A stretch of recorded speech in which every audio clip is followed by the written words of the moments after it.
Good morning. I'm back from my little quick break. I wanted to get back on the public education system and what it is to be involved or engaged as a parent or the expectation as a community member. And quite frankly, what it is to utilize the services of the public trust funds and how they should, how I basically see it, because it's always how, you as a citizen sees it, how those dollars should be benefiting your community, and actually talking about elected officials and their responsibilities, and perhaps even going a little bit further and talking about community organizations and how they have the ability to help bring changes to the community. And gosh, there's just a lifetime of experience that I could talk about. I know so many individuals that do community advocacy and work in the community, but we're all working in different silos. And by silo, I mean that within your confined organization, that's basically how you see it. You meet, you talk about the issues and concerns. But if you don't ever step out of that silo or out of that little organization to really come down and meet with the people, then you really don't even know what's going on. And unless you are limited in financial resources, then that too can affect you. But it's a level of knowledge, and it's a gift from God that allows you to be able to have multi different perspectives, I'll say. And so, some people are just gifted to understand the impact of policies that were created, if they sustain or support the community. It just depends on, I think your walk and experience in life. And I'll go back to the global perspective or the local perspective or the state perspective. But there are so many different perspectives depending upon what you have to actually, work with, I guess, or what your limited experiences or what your unwillingness or willingness to participate or to see it from a different perspective. But quite frankly, as long as I'm here, I try to see different perspectives from my ability to participate. And I guess by my circumstances in life, I've been afforded to participate at different levels simply because, of my health condition. But we don't even have to go into that, because really that's my own personal life and my own personal walk, and my own personal experience with Christ that carries me every day and ensures that I have strength to keep on moving forward. And as I, have been blessed, I will continue to do public advocacy as long as I'm here, because I believe that, I try to teach and train my children that that's an important thing, that you have to be willing to give back. For whatever, to whom much is given, much is expected in return. And I believe that, that is a true, a true response to life, that you have to give back. And so, because, your blessings come from, the universe. And if you're getting blessings, I believe that you need to give them back. And however you give it back, whatever you do, then you just need to give back. And so this is my way of giving back, because I have been blessed and been afforded to raise my children, and they have not been any real trouble. Although, when my son first got his driver license, I want to say that, man, he must have got pulled over 50 times that year. And, this racial profiling or profiling comes from God and entitlement, quite frankly. I don't believe that African Americans or American blacks or people of color really have been seen to have the ability to participate in society. So, all this stuff about racial profiling is really true. And unless it affects you, then you don't really see it, because, you want to think that you're doing a great job. But quite frankly, the public education system is the only way to pull yourself up by your bootstraps and get out of poverty. But hell, when you're going to school and you're as a child, you really can't control those circumstances about how people see you in the classroom. And, your perspective is only what you're limited to from the family that you come from. And so, these transitional skills that people expect you to have, maybe you don't have them, but maybe you want to learn. But maybe those transitional skill sets are not being taught in the public school system because they accept no responsibility for teaching citizenship anymore. Hell, they don't even say the Pledge of Allegiance, you know? Most children, they're not saying it in the public school system. They don't teach citizenship. They don't teach checkbook registry. They don't teach home economics. You could basically go to school every year from year to year and not and get an F. You know, remember what I tell you? A child should not be forced to go to school and be in a situation where they're forced in a public classroom to get an F and to be documented as a spectacle or the behavior person or the child with all the behavior problems, and the teacher still get a paycheck. How does that work? How does that work when 95% of your children in your classroom are failing and you still get to go on vacation in the summer? You have no responsibility to ensure that kids are making meaningful progress. And when you say progress, what are you saying progress towards? I mean, you know, is it your points? That the kids didn't get all the points on that you had when you laid out your, you know, your beginning of the year content paper, whatever, you know, your perspective of how you were going to ensure that kids were being successful in your class. And then all of a sudden, the kids didn't turn in the points, and so you feel that you have validation to fail a child simply because, oh, the child didn't do the points. He only got 35 points out of 100, and you know, so you know, I can't give him the points. He's just been lazy or didn't do the homework, or but how did you measure from what you chose to teach that year?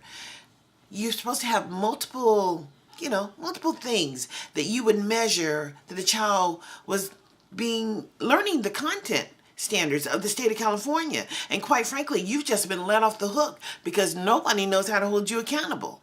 I mean, to measure progress in the classroom because, oh, for whatever reason, the district has not chosen to collect the benchmark standards. And, you know, they get all these data sets and, you know, but the district has wide latitude or, you know, wide whatever you want to talk about to be able to ensure that all kids are making progress. And they have all kind of tools that they utilize to ensure that they can document why they got the money or why they need the money and why they need to have extra money to teach your kid because your kid is coming from a poverty household. Oh, yeah, take that. I was getting ready to say the word. Take it back now because it doesn't really matter how many tools they have to utilize to document if your kid is making progress. They don't utilize any. All they utilize is that great tool that they have no accountability for at all. And it's a voluntary tool that they can utilize to kick your kid out of school. Oh, what am I talking about? I'm talking about the great old SARB, Student in Attendance and Review Boards, where all the community members in Sacramento who have an organization, who are service providers to the community, who get some of those federal tax dollars. You know, that federal money, that money that comes from your tax dollars that's being generated. And I guess the state has to pay money to the federal government. And then the federal government gives back money to the state so that the state can provide services to all those poverty kids. You know, those kids who are coming from those broken homes and those single parents. You know, those kids who don't have enough money to eat properly and, you know, don't have enough money for books and all those resources that the federal government helps to pay to give to local districts and local community people to help provide services back to the community. Okay. This is getting crazy because nobody measures that progress of those community partners. Nobody is concerned. Everybody gets to keep on saying that they're starting from the beginning and the circumstances have changed. And if they could just have a little bit more money, then perhaps they could do something and they could be successful. But they get all these opportunities. Oh, but who is on the bottom end? Who's on the bottom of no services? Let me tell you, it's your child. It's your child, it's your baby who doesn't have the skill set to transition from task to task, who is failing basically in the public school system, and how the public school system has now found a way to remove your kid totally, and give it to a third party who has no responsibility at all to make any progress, and only says that they have to work with behavior because of special ed and special education, and your child has a behavior issue. Quite frankly, it's just out there. And the people who are doing these services, like, gosh, you go look. You ask the district how many third-party providers do they have, because they get to choose to do this through the SARB, is get and make partnerships with community partners, who provide services but can be held accountable. So the student attendance review boards make recommendations that perhaps your child is not functional enough to be in the public education system. And you, as a parent, have this great thing that you do, is sign their name on the annual parents' rights notification, that form that they demand that you sign at the beginning of the school year. And when you sign that, it's like you're signing a contract. Contracts are, those are the things that they use when you go to court.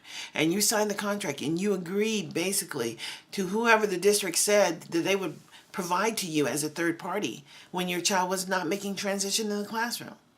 And that kind of like alleviates the district from providing you any due process. And we're talking about due process.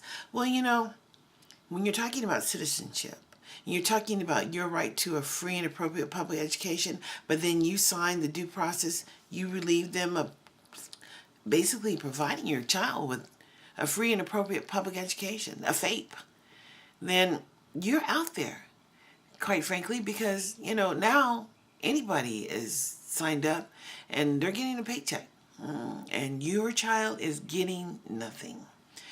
And so it's a mess. This is what it is. It's a mess because parents are thinking that they're being good community partners and good stewards and trying, absolutely trying, but have no idea, none whatsoever, about how they've signed over their rights, and how, because of special education, basically, and they're not utilizing those special education, laws under the federal government to protect their rights, to ensure that even with those behaviors that are allocated or deemed that your child has a behavior issue, that, if you use special ed and have an IEP, then your child's rights are kind of like protected, because then you can ensure that some of those behaviors that we're seeing to be so negative, that there are measurable tools to ensure that you can measure the growth and progress through redirecting those behaviors. But because of the way that it's done through the SARB and student attendance review boards and the community partners, you got nothing. And I do mean nothing. And the dropout rate, the district recently did, Sacramento City Unified School District recently did a board presentation on their behavior policy. And the board went through the presentation. They really didn't discuss any of the data. But in the data packet, they said that they had almost 3,000 SARBs, Student Attendance Review Boards, hearings under the contract, and that they lost 998 kids. They just didn't know what happened to those kids. And the higher percentage of the students that were SARB were African Americans. The next highest were Latinos. And then they probably had about 13-something% white and 6% Asian. But, out of a district that has less than 11,000 African American students enrolled totally, it's a percentage, maybe it's about 7% African American, to have such a high rate of African Americans that were going through the SARB should be an indicator that something's going wrong. But when you elect governing officials to protect the interests of all students, and then they don't basically provide any ways out of ensuring that transition or change happens in the district to improve, I don't know where we're going with this. I just know that we're documenting that we have a right to that free check. The free check, basically like the welfare check, the free check comes to a lot of different peoples and a lot of different organizations. You can look at welfare many different ways, but it is government assistance where there's no accountability. Basically, if you want to look at it as from a Republican's, perspective. And quite frankly, pimping wouldn't be pimping unless it's done in California. So let's just talk about some of those free checks, that how the free check is issued in the state of California. I'm going to take a little break right now because I really don't want to ever go over too long, because you never know, they might change the rules when you're participating to where you could only talk for a little bit, because really this is a free way to get your point across and do your little pimping, because say pimping ain't pimping, but goddamn somebody got to do it. And I said GOT, damn somebody's got to do it. Pimping ain't pimping, but goddamn somebody's got to do it. So I'm going to come back and talk about my perspective about pimping, and exactly who gets to have those nice jobs with no accountability, and why I see it the way I see it in just a minute. So thank you for tuning in, and we'll be right back.